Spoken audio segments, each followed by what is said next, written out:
Bon, ben bonsoir, je suis heureux d'être dans ce lieu que j'ai visité il y a quelques mois, là, jouer sur le chêne, ça m'inspirait beaucoup, grâce à mon ami Julien qui fait le relais, hein, on se connaît depuis longtemps pour ces festivals des amateurs à Paris, et puis à Paris et ailleurs, hein.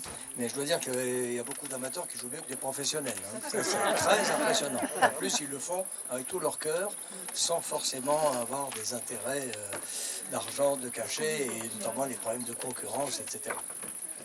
Donc voilà, à sa demande, je suis venu, hein, pour faire 2-3 morceaux, accompagner la chanteuse, bien sûr, et puis on jouera à 4 mains.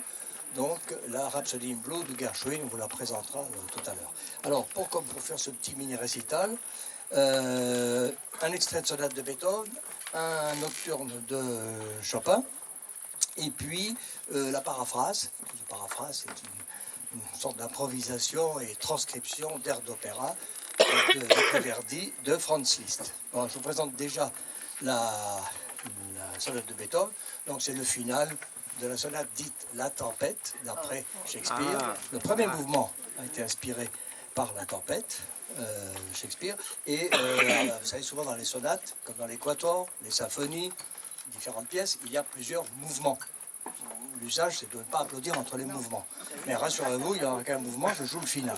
Alors, tout à l'heure, on a joué des pièces, un concerto de Bach avec mes amis, près d'Aix-en-Provence. Et puis, un genre applaudit après le mouvement. Alors, il y a toujours des gens intelligents qui font chut, pour avoir l'air intelligent. Alors, ça crève.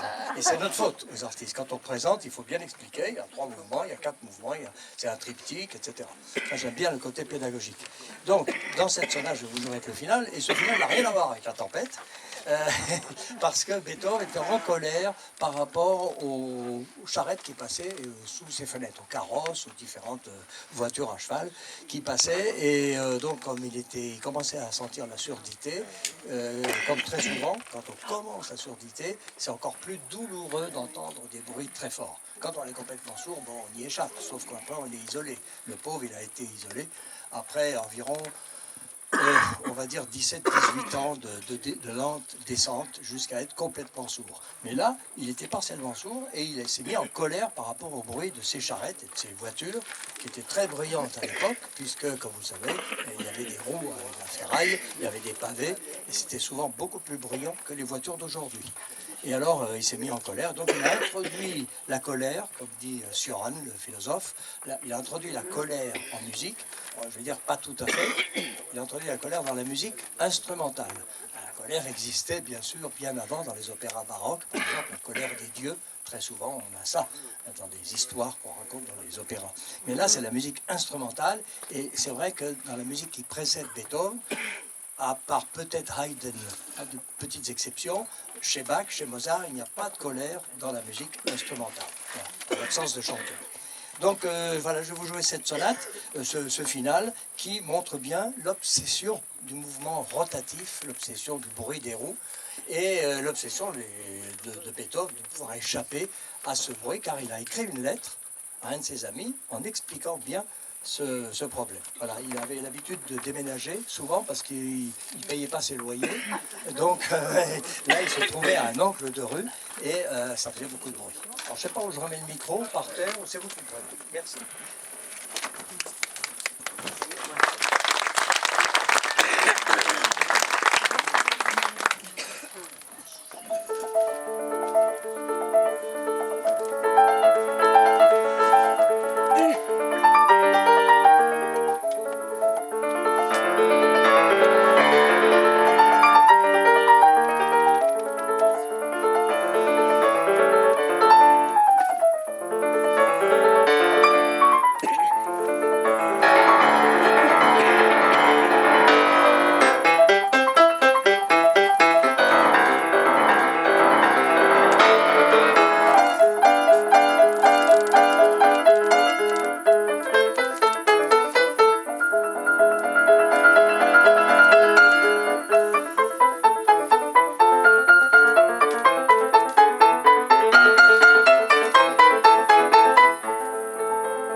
c'est des conditions, je veux dire, c'est des conditions fort désagréables pour moi, parce que l'acoustique, je veux dire, est extrêmement sèche.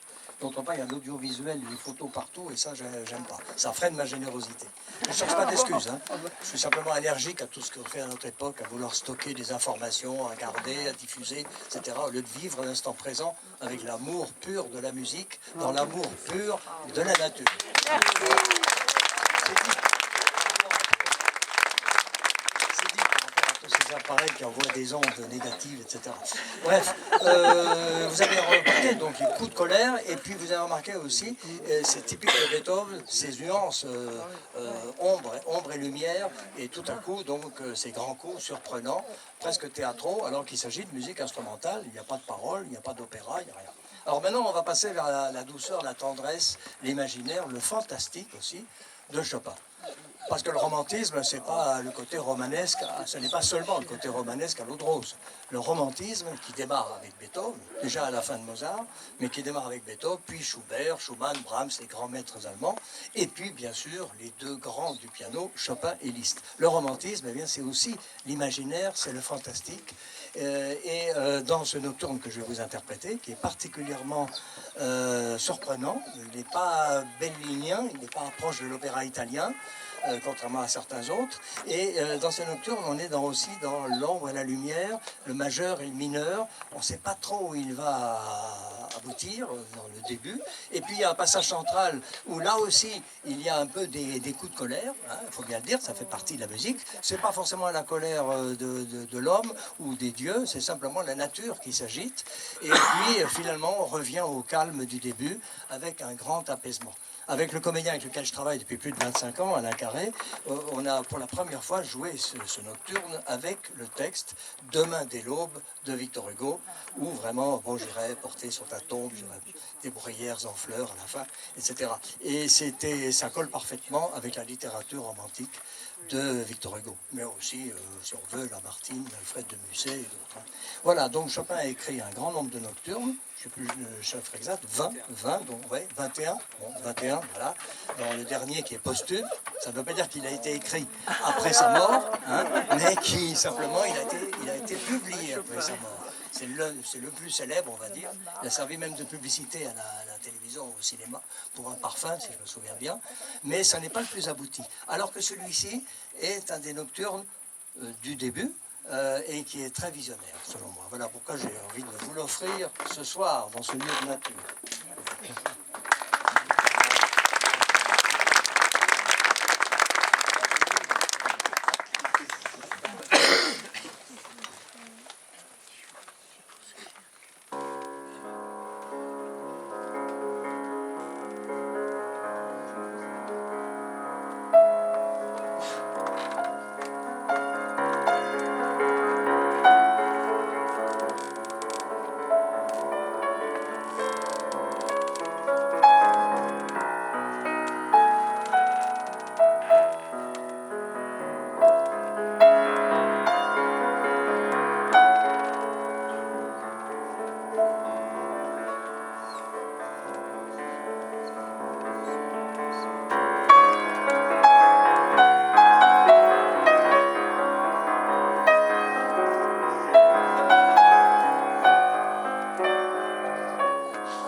Alors, vous avez sûrement entendu, pas besoin d'être un grand connaisseur pour entendre ça. Hein.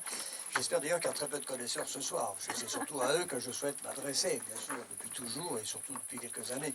Vous avez entendu le duo d'amour, le duo, le dialogue. Et la première fois, la seconde voix, celle du bas, s'effaçait avec timidité. La deuxième fois, elle a pris l'initiative, comme si c'était une voix d'outre-tombe qui arrivait, qui revenait. Et puis à la fin, on trouve cette berceuse très calme et la paix est retrouvée.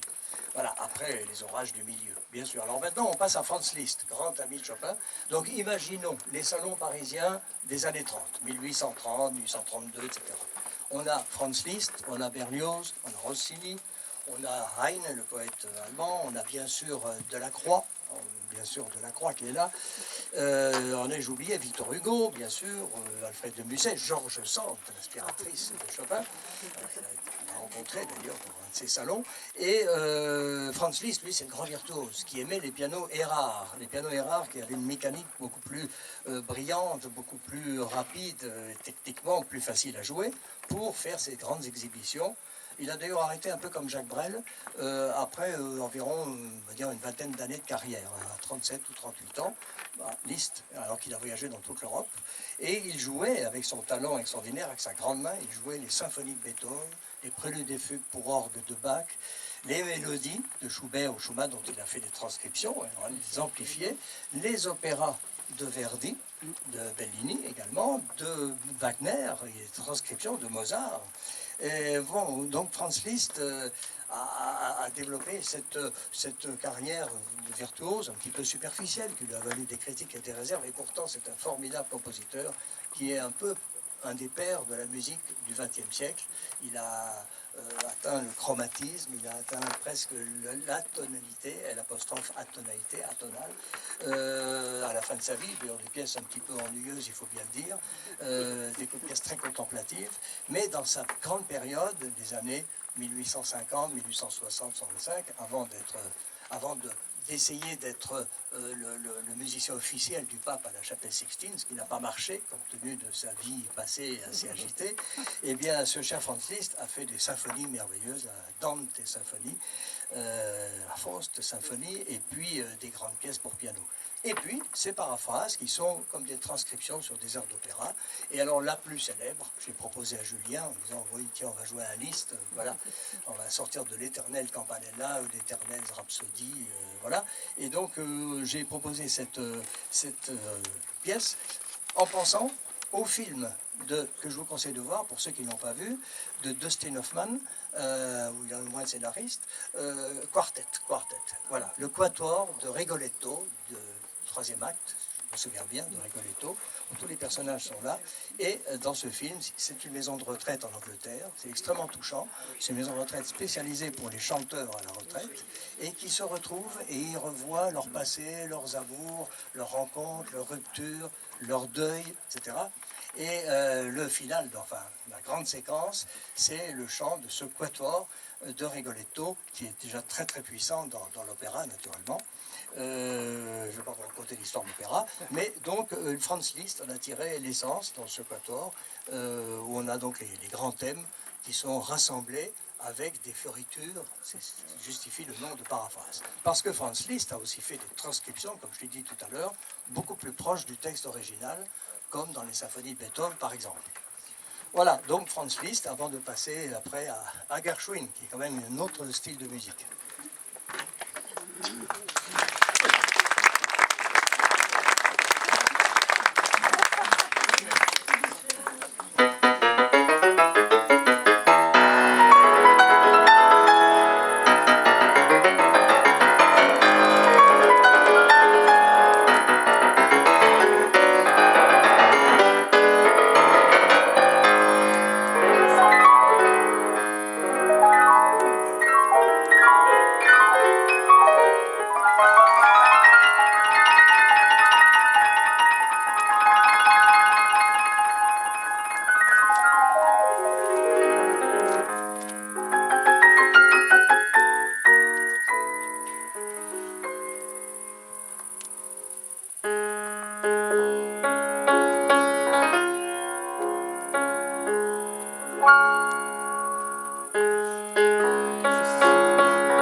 c'est le chant. La chanteuse semblait dire qu'elle terminait le concert. Arrangez-vous entre vous. Hein. Moi, j'accompagne qui je veux. Moi, c'est qui vous voulez. Enfin, bon, c'est à votre service. Hein, je ne suis pas payé, je suis logé, peut-être nourri demain matin. Masterclass, je fais du tourisme dans le Luberon, j'ai vu des paysages magnifiques en venant là, par Céreste, c'est magnifique. Je découvre cette partie de Luberon que je ne connaissais pas. Donc je me régale, voilà, dans la nature. Ben, elle n'est pas là, la chanteuse. Ah, la chanteuse. Bon, je sais pas. C'est pas moi qui choisis, hein, je sais pas. Non, hein. C'est vrai que, objectivement, c'est plus fort de terminer par le chant, une femme, mais d'autre part, musicalement et chronologiquement, ce serait mieux terminé s'il fallait choisir, voilà, par Gershwin, parce que c'est plus proche de notre époque, et c'est plus envolé, c'est plus brillant, voilà. Bon, on pourrait toujours chanter, on pourrait toujours danser pendant Gershwin. On pourrait faire Summertime, je ne sais pas. Non, non. Ça va? Ça vous vexe pas? Oui. Bon. Bon, d'accord. Alors par contre, c'est vrai qu'il y a une tablette, donc pour Gershwin, il n'y a pas de tablette. Hein. Alors je m'inquiète énormément de la lumière. Hein. Dans la page, éventuellement, alors si on voit déjà, c'est diabolique. Hein. Si jamais on va, non, ça va. Hein. Il y en a combien de pages? 6, 7, 8, 8. Bon, ça va. Non, parce que là, il faut aller vers le haut, vers le bas, d'autres, c'est des points. J'ai peur. Hein.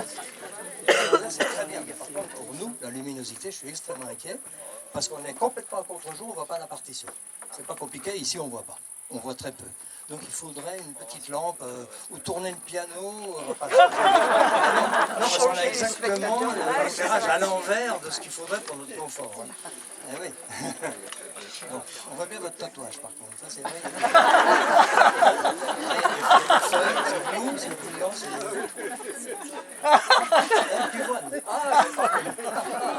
bon, alors maintenant, Roussalka, vous présentez? Oui. Peut-être, ouais, ça vous pas? Non, pas du tout. Ah ouais, présentez, c'est tellement beau, c'était. Donc c'est un opéra de Dvorak qui s'appelle Roussalka. C'est une histoire, c'est l'histoire de la petite sirène, si on veut résumer grossièrement. Et dans cette ère, ce qui s'appelle le chant à la lune, Song to the Moon, c'est Roussalka qui interpelle la lune et qui espère que la lune va transmettre son message et tous ses mots d'amour et ses espoirs à son bien-aimé, qui est donc qui n'est pas un ondin mais un terrien, un humain qui marche sur deux pieds. Voilà.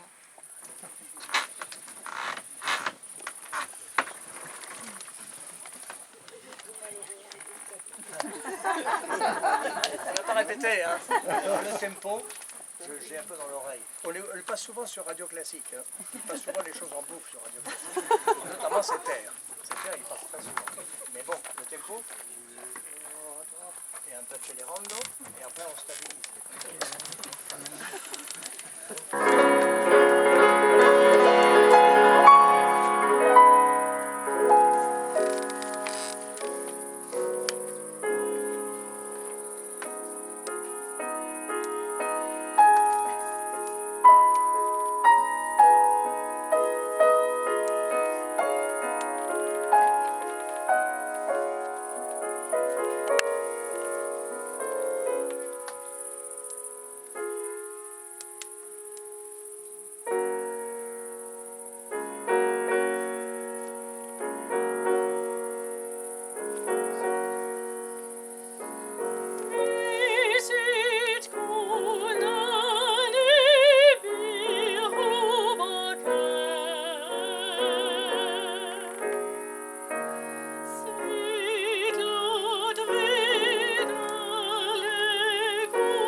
Est-ce qu'il aurait peur oui.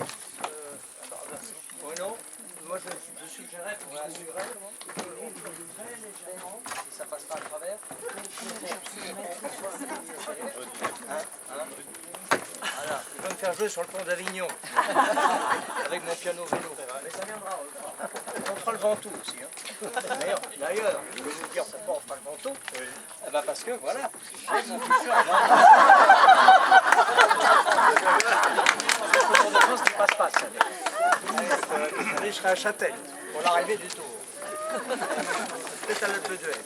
Et évidemment, là c'est bien, sauf que pour le son, évidemment, ça partira comme ça. C'est un piano multidirectionnel. Allez.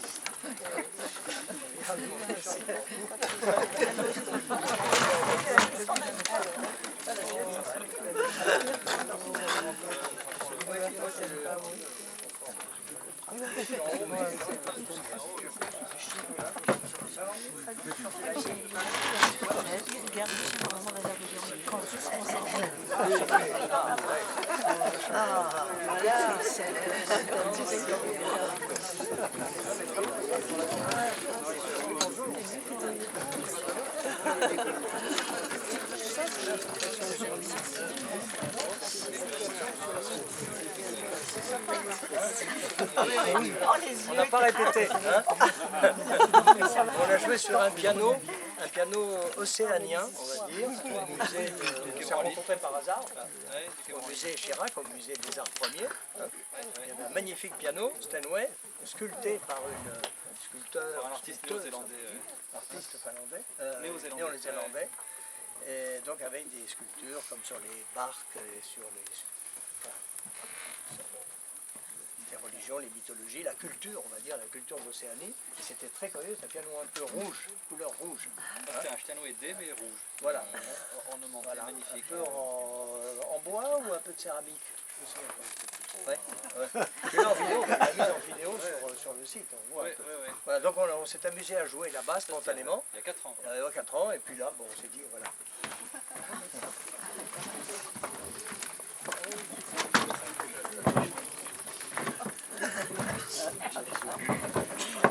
Vous avez bien entendu que c'est la Rhapsody in Blue de Gershwin, l'œuvre la plus célèbre pour piano. Il a écrit une deuxième Rhapsody qui n'est pas très appréciée parce qu'on ne retient pas les thèmes. Elle est plus compliquée, elle est assez compacte, très originale, très riche, mais évidemment c'est Porgy and Bess sur l'opéra, c'est bon, plein d'autres opéras, de Banaïlov, de Time, évidemment. Alors c'est toi qui mets la pédale. L'usage, c'est que c'est toujours celui du bas qui met la pédale pour bien prendre les basses. Voilà.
dernier là. Bon. On passe à Louis de Funès. Voilà, c'est entendu. Hein. Mais vous savez, le cinéma a souvent récupéré des morceaux du répertoire classique. Et c'est d'ailleurs grâce au cinéma que beaucoup de morceaux sont devenus très célèbres. Concerto 467 de Mozart, plein de pièces, la Valkyrie, enfin bon, je ne sais plus comment ça s'appelle le grand film américain, Apocalypse Now, et évidemment plein d'autres choses. Et puis